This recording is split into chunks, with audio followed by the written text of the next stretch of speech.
I thought to myself, I've really got three options. My first option was to continue doing what I'm doing, 6 days a week, 80 to 90 hours a week, being behind my stove. That's where I belonged, because I believe you're going to charge high prices, you have 3 stars in Michelin, you've got to be behind your stove. Mm-hmm. That's what I believed. My second option was to live a lie, to pretend I cook when I don't cook. Continue to charge high prices, question my own integrity and everything that I've ever worked for. Gordon Ramsay you're describing here, yes? I'm just giving you a little bit of clarity. Okay. To your question, Brendan. Okay. My third option was pluck up the courage, let the Michelin know that on the 23rd of December 1999 that I will be hanging up my apron and retiring. They were my three options. One day, I was on the riverbank one Sunday afternoon, and this little thought came into my head. And that thought was, Marco, you're being judged by people who have less knowledge than you. So I thought to myself, so what's it all worth? What have I worked all these years for? It was that gave me the courage and the strength to hang up my apron and accept that tomorrow morning I've lost my status and I'm unemployed. It was as simple as that, and I became rather lost after that, and I wandered off to the countryside and I did all the things I did as a child. I went fishing, I went shooting, but I had to discover myself, and about 5 years after that I came back to London and I sort of semi-discovered myself, because when you work in a kitchen like I did, and all your energy goes into the food and into your restaurant, your emotional growth is limited, because all your emotions are going into your food, into your restaurant.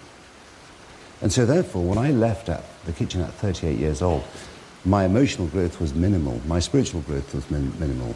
I was quite socially inept, I was scared of the outside world. I'd been institutionalized within the world that I'd been brought up in. I wonder, had you, and sorry for interrupting you, but I wonder, had you gone into that kind of quite safe, obsessive world where nothing could touch you, because, and it's well documented that the defining event in your life is that when you were 6 years old, your mother collapsed in front of you and subsequently died, and that it had a huge impact on you. Is that why you ran away into kitchens and obsession and everything? Well, I think firstly I mean, the most defining moment of my life was the day my mother died. And I, like I'm sitting with you now, I watched my mother die. And my father was a very hard man. And so when my mother died, my father gave me and my brothers one possession of our mother's and then never mentioned her again. Oh. Mine was my mother's Bible. And my father was a chef, my grandfather was a chef. And so I followed my father's footsteps. So from the age of 6 to 16, my father programmed me to be like he was. I came from the working class world of Leeds, the industrial north, very hard. He prepared me for that tough kitchen life, because in those days, kitchens were far tougher and far harder than they are today.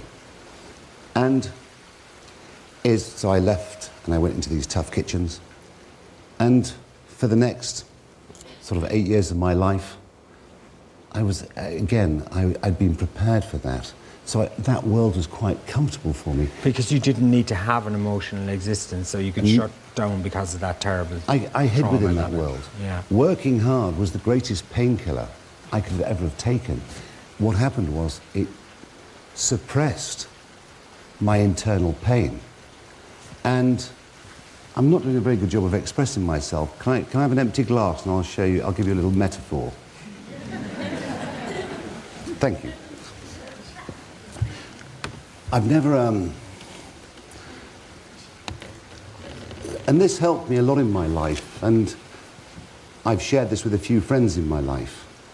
And I believe there's really two species of human beings. The first species is the most common, there's more of them.